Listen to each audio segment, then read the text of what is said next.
옆에 분들하고 우리 인사하겠습니다. 예수님 부활하셨습니다. 이렇게 하겠습니다. 예수님 부활하셨습니다. 예수님 부활하셨습니다. 오늘 하나님의 말씀은 요한복음 20장입니다. 요한복음 20장 183페이지, 요한복음 20장 19절에서 21절까지 우리 교독하겠습니다. 요한복음 20장 19절에서 21절.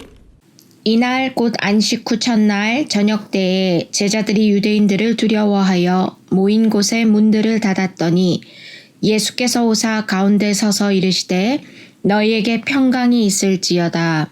이 말씀을 하시고 손과 옆구리를 보이시니 제자들이 주를 보고 기뻐하더라. 예수께서 또 이르시되 너희에게 평강이 있을지어다. 아버지께서 나를 보내신 것 같이 나도 너희를 보내노라. 아멘. 한국의 단체 가운데 예맥 문화연구원이라는 단체가 있는데요. 이 연구원에서 신석기 유적지에서 출토된 이 조그마한 뿌리가 하나 있었습니다. 지름이 2cm 정도 되는데 요 구근을 발굴할 때 나왔어요. 그래서 그걸 갖다가 보관하려고 증류수 속에다가 넣어놨는데 이게 시간이 지나니까 싹이 난 거예요. 싹이 났어요. 이게 강원도 양양군 도로를 넓히려고 도로 개설 부지를 파다가 7,000년 전에 신석기 시대 유물이 나온 거예요. 7,000년 전에 신석기들 유물이 나왔는데 거기 토기 속에서 뭐 하나 하냐면 요만한 뿌리가 하나 났단 말이에요. 뿌리가 지름이 2cm 되는데 그거를 갖다가 이 예맥문화연구원에서 수습해 가지고 보관하려고 이때 증류수 속에다 잘 담궈놨는데 거기서 그냥 싹이 나버린 거예요. 그래서 이게 한참 매스컴을 탔던 적이 있어요. 식물학자들 사이에서 과연 7,000년 8,000년 전에 그 구근에서 싹이 날 수 있는 거냐, 이게 논쟁이 붙었습니다. 그러니까 이게 7,000년 된 거 맞냐 이거예요. 근데 다른 토기들 다 봐서는 정말 신석기 7,000년 된 거예요. 근데 거기서 나왔으니까 그 7,000년 된 뿌리라고 볼 수밖에 없다는. 그것만 따로 어디서 3,000년 전에 누가 갖다 심을 수가 없잖아요, 토기 속에다. 근데 그게 새싹이 나는 엄청난 사건이 벌어졌어요. 여러분, 생명이라는 게 굉장히 질기다는 거예요. 생명력이라는 건 얼마나 무섭습니까? 우리 인생도 만일 우리의 시조 아담과 하와가 에덴 동산에서 하나님께 계속 순종하고 선악과를 안 먹었더라면은 우리가 육체의 죽음이라고 하는 이 슬픔, 이 비극을 경험하지 않아도 됐는데, 이게 아담과 하와가 선악과를 먹는 바람에 우리가 죽게 된 거죠, 육체가. 하나님 뭐라고 말씀하실까요? 네가 먹는 날에는 정령 죽으리라. 그건 뭡니까? 안 먹으면 안 죽는 겁니다. 안 먹으면 안 죽는 겁니다. 그리고 에덴 동산에 생명나무가 있었고 분명히. 그러니까 하나님께서 아담과 하와를 창조하실 때는 100살 되면 죽는다 이거 아니었어요. 죽지 않아요. 근데 선악과를 먹으면 죽는다는 거예요. 먹지 말라. 다른 건 다 괜찮다. 딱 하나만 내가 너한테 못 먹게 한다. 그거는 그냥 하나님의 에덴 동산의 주인이라는 것을 잊어버리지 마라. 저거는 왜 못 먹지? 하나님이 먹지 말라고 하신 거야. 안 그러면 다 자기가 주인인 줄 아니까. 그래서 그걸 먹었어요. 그래서 하나님 말씀대로 네가 정령 죽으리라. 근데 창세기 원문에 보면 먹는 그날 정령 죽으리라. 이게 사실은 그래서 선악과를 먹은 날 죽었어야 돼. 엄밀히 말하면. 원문에 보면 딱 그날로 돼 있어요. 죽는 날, 먹는 날 죽는다 이거야. 그런데 하나님이 죽이지 않았어요. 사실은. 정확하게 보면 나중에 죽었죠. 나중에. 죽기는 죽었어요. 근데 원래는 그날 죽는다 그랬는데 하나님이 봐주신 거예요. 우리 속에는 원죄가 내려옵니다. 그죠? 우리 동양 사람이니까 머리 까맣잖아요. 그죠? 아이리시 사람 머리가 주로 빨간색이지요. 유전입니다. 우리 사람은 영혼육, 그죠? 영혼육. 짐승은 육체와 혼이 있습니다. 육체. 그래서 짐승은 배고프면 먹지만 정신도 똑바로 차리고 자기가 천적이 오면 피하고 땅굴도 파고 다 합니다. 혼이 있습니다. 그러나 우리 기독교에서는 짐승에는 영은 없는 거예요. 영. 만약에 짐승에도 영이 있다면 문제가 되죠. 우리 소를 못 잡아요. 먹으면 안 되는 거죠. 영이 없어요. 그런데 자, 육신도 유전이 됩니다. 우리 황인종, 자녀나무 황인종 나옵니다. 우리 영혼, 여기 원죄라고 하는 점이 딱 찍혔어요. 그죠? 표범이 새끼를 낳으면 점이 있죠? 흑인이 아이를 낳으면 색깔이 어떻게 돼요? 까맣잖아요. 영혼도 유전된다는 거예요. 원죄가 콱 찍혔어. 이거 대대로 다 찍혔어요. 아니, 표범은 새끼 낳으면 점 찍히는 거 믿는데 왜 영혼은 원죄라는 점이 찍혔는데 그게 유전이 안 된다고 생각하냐고. 그래서 우리가 유전되는 게 확실해. 왜? 다 죽잖아요. 만약에 유전 안 된다면 당신 죽지 말아야지. 죽지 말아야지. 선악과 따먹은 죄 때문에 죽은데 우리도 죽으면 우리도 그걸 먹은 거나 마찬가지죠. 근데 여러분, 이 땅에 오신 분 가운데 예수님은 원죄를 가지고 있지 않아요. 잘 보세요. 원죄를 가진다는 것은요, 인간으로 태어나는 건데 남자와 여자가 결혼해가지고 아기가 태어납니다. 그러면 남자와 여자가 결혼해서 아기가 태어나면 이거 인간적으로 유전되는 영적인 유전 원죄를 갖고 태어나는 거예요. 즉 자연 출생법, 남자와 여자 결혼해서 나오는 자연 출생법, 정자와 난자로 아기가 생기는 것은 다 원죄가 있어서 죽습니다. 예수님은 남자와 여자 결혼했나요? 아니죠. 동정녀 마리아입니다. 요셉과 마리아가 이렇게 관계를 가져서 아기가 나온 게 아니에요. 처녀일 때. 뭡니까? 이거는 성령으로, 그냥 성령님께서 아기를 준 거예요. 아기의 모습으로. 그래서 원죄가 있어요, 없어요? 없는 거예요. 없는 거예요. 왜? 아니, 구세주가 자기도 원죄를 끌어안고 어떻게 죄가 있는 사람을 구원합니까? 죄가 있는 사람이 어떻게 죄 있는 사람을 구원합니까? 그러니까 예수님은 원죄가 없어야 돼요. 없으신 분이에요. 이 땅에 오시긴 오셔야 되지만 원죄가 없이 어떻게 오느냐? 그러면 요셉과 마리아가 관계를 하지 않고 그냥 마리아가 처녀일 때 아기로 딱 생겼어요. 그래서 원죄가 없는 거예요. 원죄가 없으니까 예수님이 육체적으로 죽을 필요가 있어요, 없어요? 없습니다. 원죄가 없기 때문에, 왜? 원죄는 선악과를 먹은 죄 때문에 죽게 된 거기 때문에 원죄가 유전이 안 됐어요. 남자 여자 결혼해서 나온 게 아니기 때문에. 성령의 잉태하심을 낳기 때문에. 그래서 예수님은 육체의 죽음을 경험할 필요가 없는 분이에요. 그런데 우리의 죄 때문에 죽으신 거예요. 그리고 3일 만에 부활하셨습니다. 오늘 금요일날 돌아가시고 오늘 새벽에 부활하셨죠. 여러분, 우리가 이 땅에서 사는 동안에 예수님을 구주로 영접하고 믿는 이유, 솔직히 말하면 딱 하나예요. 부활 때문에. 왜 그러냐면요, 보세요. 부처나 마음의 신나 공자나 아무도 죽었다가 부활한 사람은 없습니다. 예수님만 부활했기 때문에, 예수님만이 우리를 살릴 수가 있기 때문에, 우리 영혼의 죄를 위해서 죽어주신 분 예수님밖에 없어요. 공자가 우리를 위해서 죽어주지 않았다고. 그죠? 부처님이 우리를 위해서 죽어준 적이 없어요. 그래서 우리는 예수를 믿는 거예요. 7,000년 된 나무 뿌리.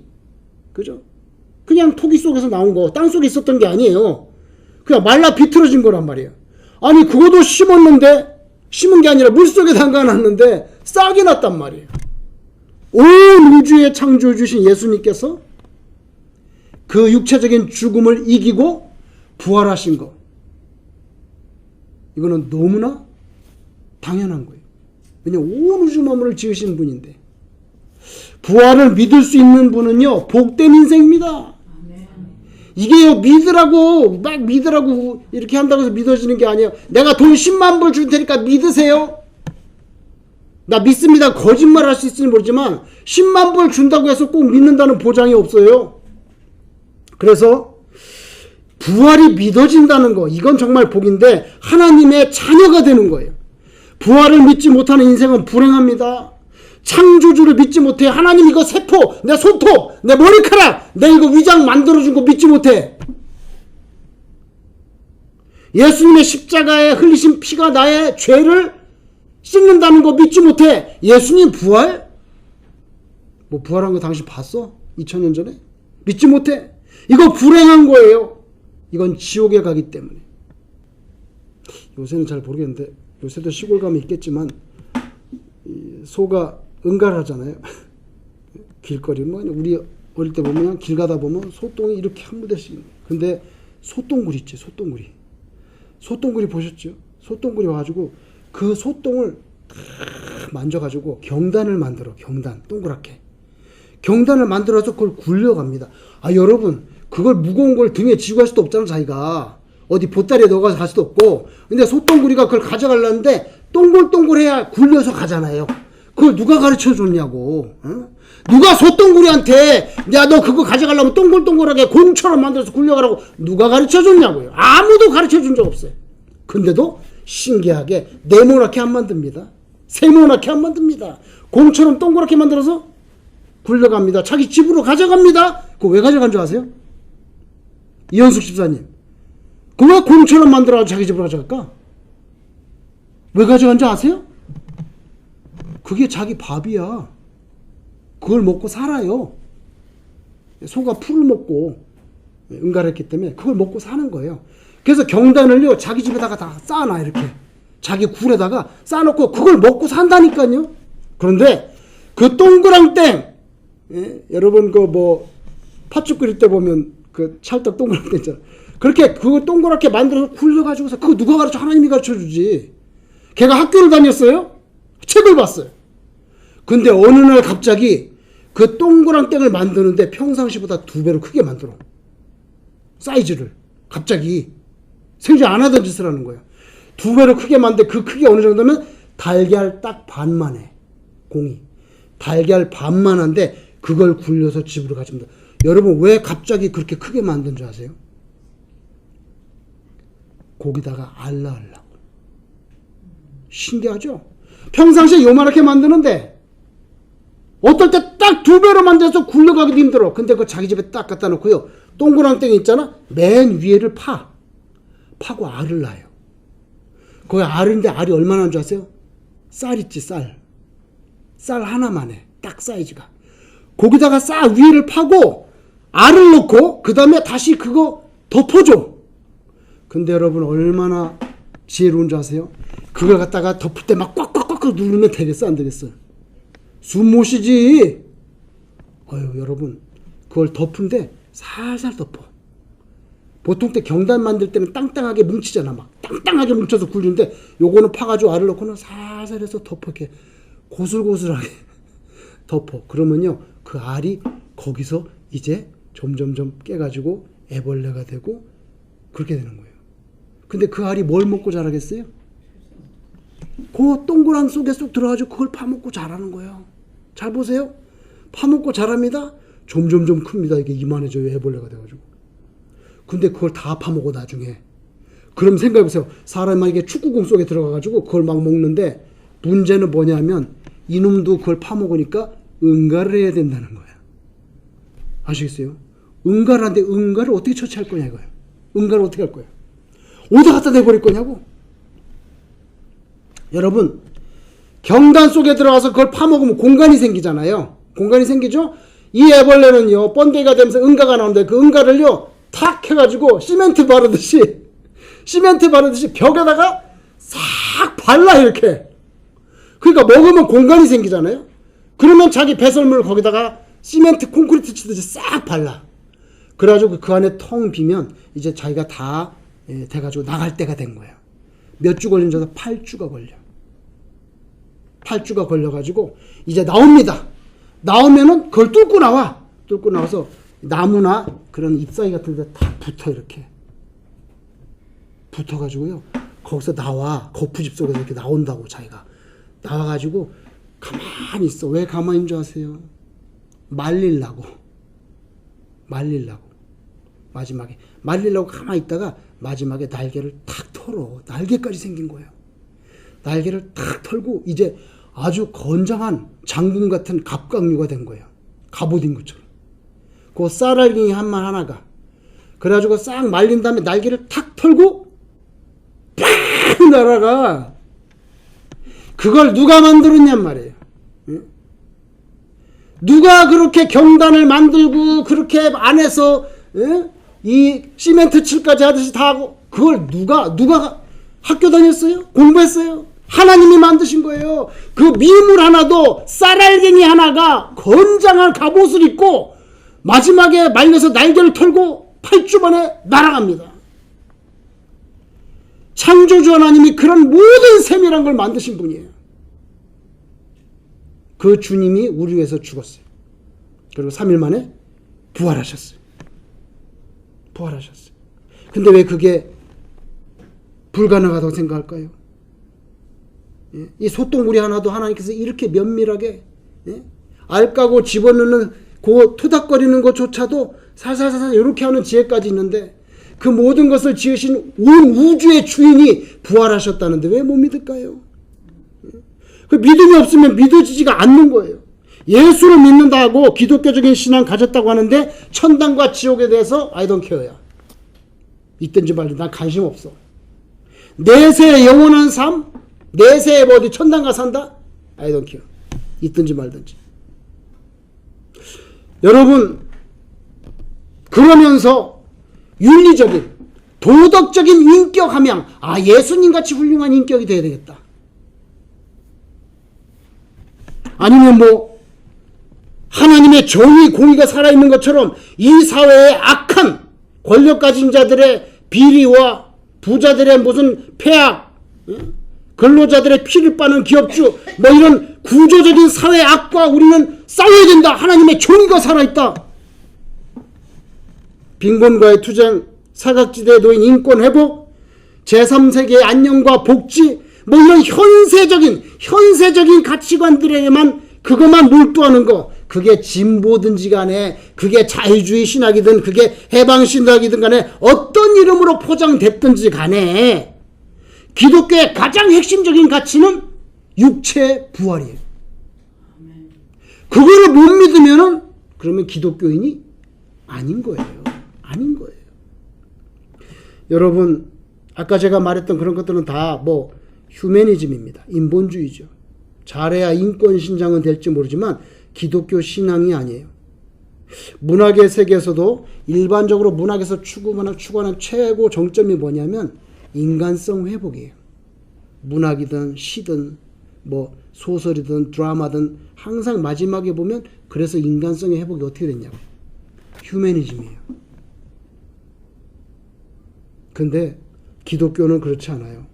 기독교는요, 인간의 성품을 개량하는 무슨 도덕 군자를 만드는 그런 수준을 넘어서 완전히 다른 차원의 질서와 생명을 가르치는데 그게 바로 부활과 내세예요. 내세. 여러분, 예수님께서 스스로 부활하심으로 우리에게 이걸 갖다가 증거로 남겨주셨어요. 여러분, 예수님이 제자들에게 나타나서 유령인 줄 알았어, 처음에. 다른 복음서에 막 벌벌 떨었어요. 유령인 줄 알고. 나 유령 아니라고, 만져봐. 이렇게 만져서. 그리고 심지어는, 야, 먹을 거 있어? 먹을 거 줘봐. 심지어는 못 믿으니까 그 앞에서 먹으셨어요. 나 유령 아니야. 진짜 육체야. 여러분, 그래서 예수님께서 오늘 본문에 제자들이 문을 다 닫아놨죠? 문을 닫아놨는데 그냥 여기에 쓱 나타나신 거예요. 그래서 유령인 줄 알았던 거예요. 그래서 부활한 육체는요, 분명히 먹을 수도 있고 만질 수도 있는데, 근데 시공간의 제약을 받지 않아요. 시공간은 제약 받지 않아요. 그래서 내가 만약에 아브라함에게 가야 되겠다 그러면 슝 바로 가. 이걸 봐도 뭐냐면 영화롭게 된 몸, glorified body가 됩니다. 그걸 예수님이 샘플로 보여주시는 거예요. 제가 어릴 때 잠자리를 참 좋아했어요. 잠자리 들판에 가면 코스모스 그다음에 고추밭 이런 데 가면 잠자리가 너무 많아. 바글바글하고 조금 과정에서 바글바글해. 그냥 이렇게 보면 그냥 수고수. 잠자리를 좋아해서 잠자리는요, 앞으로 가면 잡을 수가 없어요. 눈 있잖아. 눈이 크지? 앞으로 가면 안 돼. 반드시 뒤에서 가야 돼. 뒤에서 꼬랑지인데 조용히 가가지고 요렇게 해가지고 딱 잡으면 어린아이 소리다 잡힙니다. 앞으로 가면 못 잡아요. 근데 제가 한 6살쯤 된 것 같아요. 6살쯤 된 것 같은데 잠자리를 잡았어. 근데 갖고 싶은 거예요. 그래서 딱 잡아가지고 이렇게 손에다 딱 끼고 집으로 와가지고 뭘 했냐면은 길거리에 뭐 널린 게 돌이잖아. 돌 요만한 것들을 많이 주세요. 한 보따리 주워가지고 돌로다가 부뚜막 구석에다가 집을 만들었어. 제가 돌로 이렇게 집을 만들어가지고 거기다가 잠자리를 집어넣고 제가 문을 닫았어요. 돌로 집을 만들어서 잠자리를 그 안에 집어넣은 거예요. 그리고 이제 됐다고 생각하고 이제 집어넣었으니까 내일 이제 와서 또 열어보면 되겠지. 그 다음날 딱 와가지고 돌을 갖다가 문을 싹 열어보니까 잠자리가 없는 거예요. 이런 황당 짬뽕 같은 소리가 있나. 내가 어저께 그렇게 고생을 해가지고 돌을 이렇게 해가지고 하고 탁 집어넣고 문을 딱 닫았는데 그 다음날 와보니까 잠자리가 없는 거야. 그래서 제가 너무 황당했어요. 그때 분명히 내가 넣고 문을 다 완벽하게 했는데 반드시 거기 있어야 되는데 잠자리가 없는 거야. 그래서 내가 문을 열 때 확 날아가는 게 없었거든요. 그래서 이게 내가 미스테리에 빠진 거예요. 근데 나중에 제가 커서 생각을 해보니까 미스테리가 아니고 내가 나중에 나이가 들어 생각해 보니까 자기 딴에는 아주 정밀하게 집을 만들었다고 하지만 돌을 가지고 이렇게 했으니 그게 얼마나 엉성하게 집을 만들었겠냔 말이에요. 제가 부엌을 빠져나가자마자 자기도 좀 있다가 돌 사이로 후 날아간 거지. 그게 어디로 갔겠냐고. 응? 어디로 갔겠냐고.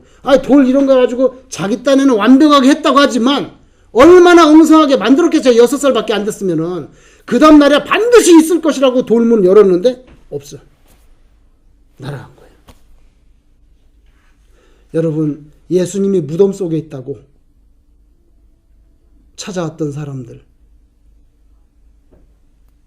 제가 잠자리 잡아넣으려고 했던 것처럼 예수님이 거기 계시나? 부활하셨지. 그래서 예수님이 그 무덤의 시체로 그냥 여전히 더 이렇게 누워 계실 줄 알지만 잠자리 사라진 것처럼 예수님 거기 없었어요. 얼마나 놀라고 황당했겠어요? 오늘 본문 말씀에 여자들이 찾아왔는데 딱 보니까 돌문이 있는데 보니까 시신이 없어진 거예요. 아니, 예수님 시체가 없어진 거예요. 얼마나 놀라고 두려운데 천사 둘이 나타나서 왜 여기서 예수님을 찾냐고. 그죠? 왜 산자를 죽은 자라는데 찾냐? 예수님은 이미 살아나셨다. 가르쳐 주셨죠. 여러분, 예수님은요, 창조주시고 생명 그 자체입니다.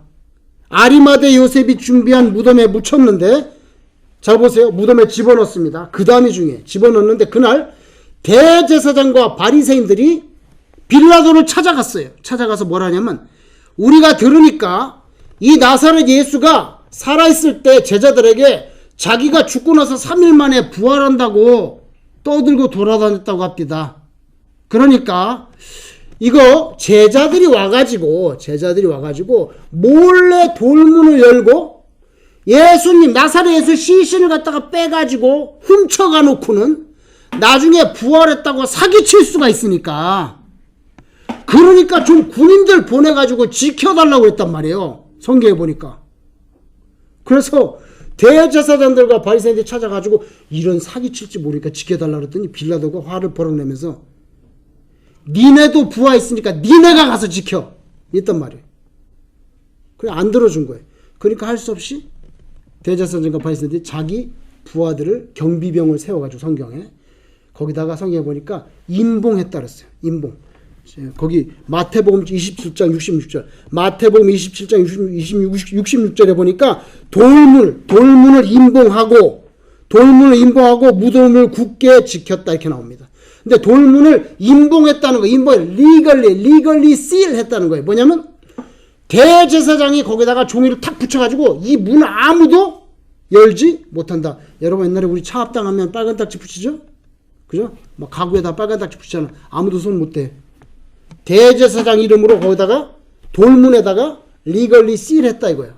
아무도 손대지 못해. 그리고 성경에 보니까 경비병을 세워가지고 마태복음 27장 66절에 무덤을 굳게 지켰다고 그렇게 말해주고 있습니다. 그런데 예수님이 부활하셨어요. 천사들 돌 다 굴려버렸고 주님이 부활하셨어요. 그러니까 그 무덤을 지키고 있던 경비병들이 놀라가지고 너무 놀라가지고 성경에 보니까 마태복음 28장 4절에 무서워 떨며 마치 죽은 사람같이 됐다 그랬어요. 경비병들이 너무 겁나가지고 자빠져가지고 죽은 사람처럼 그렇게 됐다고 마태복음 28장 4절에 기록해 줍니다. 여러분, 예수님은 인간이 돌문을 굴려가지고 이렇게 일어나세요 예수님 이런 게 아니에요. 예수님은 스스로 부활하셨습니다. 사람의 손에 의해서 일어나신 게 아니고 스스로 부활하신 거예요. 이것이 창조주 예수님의 권세고 능력입니다. 모든 동식물들, 새들과 물고기, 각종 벌레들과 곤충, 이걸 창조하신 예수님, 모든 생명의 주인께서 부활하신 후에 문도 잠겨 있는데 쓱 들어오셔가지고 호련히 제자들 앞에 딱 나타나시는 거, 아니면 구름 타고 하늘로 올라가시는 거, 전혀 불가능하지 않습니다. 아무것도 아닙니다. 창조주 하나님께는 아무것도 아니에요. 예수님은 아무것도 아니에요. 근데 인간들은 믿음이 없어서 믿지를 못해요. 여러분, 막달라 마리아가 예수님 만났습니다. 무덤 근처에서. 그래갖고 예수님께서 마리아야, 그러니까 예수님인 거예요. 막달라 마리아는 처음에 누군 줄 알았다 그랬죠? 예수님인 줄 몰랐어요. 누군지 아세요? 동산지기. 거기 그 무덤 관리인인 줄 알았단 말이에요. 그때 그러니까 예수님께서 마리아야, 그러니까 이 음성 예수님인 줄 알았죠. 그래서 예수님 부활하신 거 알았어요. 그래서 제자들에게 빨리 가서 예수님 부활하셨고 나는 그 예수님 만났다고 그렇게 전달해 줬는데, 마가복음 16장 11절에 보면요, 마리아가 제자들에게 찾아가서 내가 예수님 만나고 예수님 부활하신 거 직접 봤다고 했는데 마가복음 16장 16절에 제자들은 믿지 못하더라 이렇게 나옵니다. 제자들 믿지 못했어요. 예수님이요, 내가 십자가에 죽고 3일 만에 부활하신다고 미리 다 말씀을 해줬는데도 믿지를 못해. 믿지를 못했어요. 여러분, 오늘 문을 꼭 닫고 있는데 믿지 못하니까 예수님이 찾아가야지. 그래서 그냥 쑥 들어오셔가지고 제자들 앞에 나타나신 거예요. 나타나신 겁니다. 그러면서 보여줬죠. 손을 보여주고 여기 옆구리도 보라고. 그죠? 그래서 내가 유령이 아니고 육체적으로 부활했다는 것을 확실히 믿도록 도와주셨어요.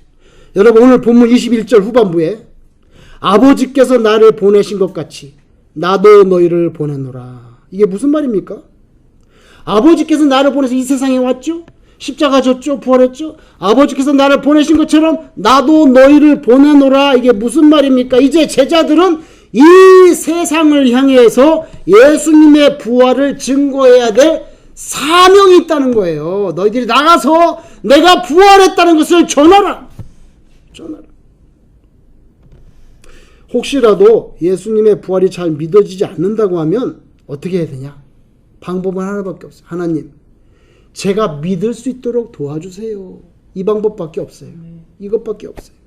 왜냐하면요, 이 부활을 믿는 거는요, 누가 돈을 준다고 믿어지지 않아요. 공부 많이 한다고 믿어지지 않아요. 사람의 인정에 이끌린다고 해서 믿어지지 않아요.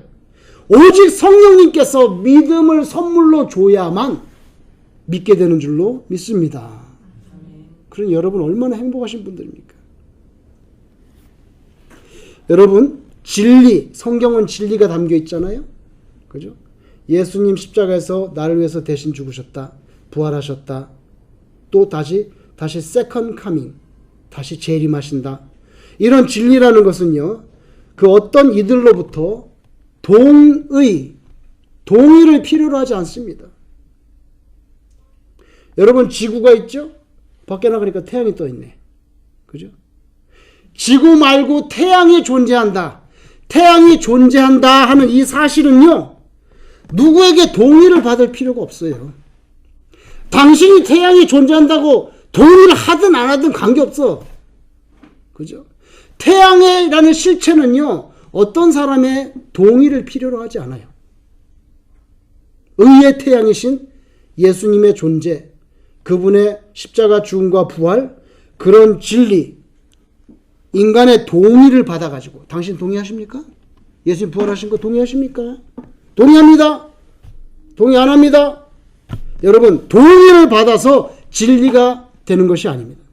예수님께서 무엇이라고 말씀합니까? 요한복음 14장 6절 예수께서 이르시되 내가 곧 길이요 진리요 생명 나오죠.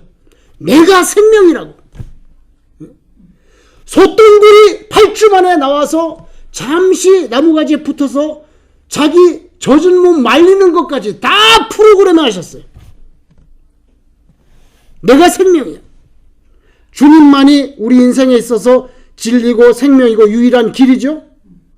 오라비 나사로의 죽음으로 인해서 마르다가 슬퍼합니다. 오라비가 죽었어. 근데 예수님께서 그 마르다에게 뭐라고 말합니까? 요한복음 11장 25절 26절 예수께서 이르시되 나는 부활이요 생명이니. 분명히 말해. 나는 뭐요? 부활이요 생명이니. 나를 믿는 자는 죽어도 살겠고 뭡니까? 나를 믿는 자는 다 죽지. 100살 뭐 넘어가면 다 죽잖아. 죽어도 나중에 예수님 재림하실 때 어때요? 살아. 나를 믿는 자는 죽어도 살겠고, 그 다음 보세요. 무릇 살아서 나를 믿는 자는 영원히 죽지 아니하리. 이게 뭡니까? 예수님 재림하실 때 살아있는 사람도 있잖아, 아직. 그죠? 재림하실 때. 그죠? 예수님 재림하실 때. 그러니까 뭐예요? 살아서 나를 믿는 자는 죽음을 맛봅니까? 안 봅니까? 안 봅. 그대로 휴거해서 올라갑니다. 그죠? 그래서 살아서 나를 믿는 자는 영원히 죽지 아니하리니 이것을 네가 믿느냐? 이렇게 마르다에게 말씀했어요. 이것을 네가 믿느냐? 내가 부활이요 생명, 죽어도 살겠고 너 믿어? 그래서 샘플로 나사로를 불러냈잖아. 너 믿어? 못 믿어? 내가 보여줄게. 나사로야 나오라! 나왔잖아. 여러분, 이것을 내가 믿느냐? 이 질문은요, 저와 여러분에게도 던지는 질문이에요. 아멘. 여러분의 삶이 텅 빈 무덤에 가가지고요, 주님의 시체를 찾는 듯한 그런 난감하고 허망된 그런 절망적인 상태로 여러분의 인생이 흘러가기를 원하지 않습니다. 여러 가지 일들로 사탄에게 치받쳐가지고 각종 갈등과 번민 속에서 막 그냥 이리저리 휩쓸리다가 그냥 신압으로 덧없는 삶을 종결하게 되는 것. 저는 여러분이 그렇게 사는 거 원치 않아요. 여러분 심장 속에 여러분의 영혼 속에 부활하신 예수님을 딱 모시고 그래서 부활하신 예수님의 그 참 생명을 저와 여러분이 꼭 소유하시면서 그렇게 사시기를 주의 이름으로 축원합니다. 기도하겠습니다.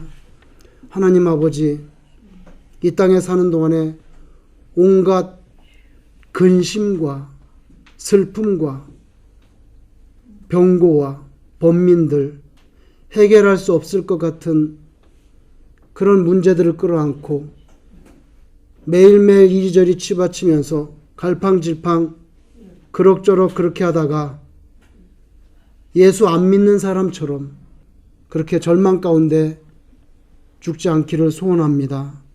하나님 아버지, 오늘 부활하신 주님, 우리 성도님들 영혼 각 심령마다 임재해 주셔서 세상의 슬픔과 절망과 괴로움이 분명한 기쁨, 완전한 소망으로 바뀔 수 있도록 성령께서 이 시간에 역사하여 주시옵소서. 예수님 이름으로 기도드리옵나이다. 아멘.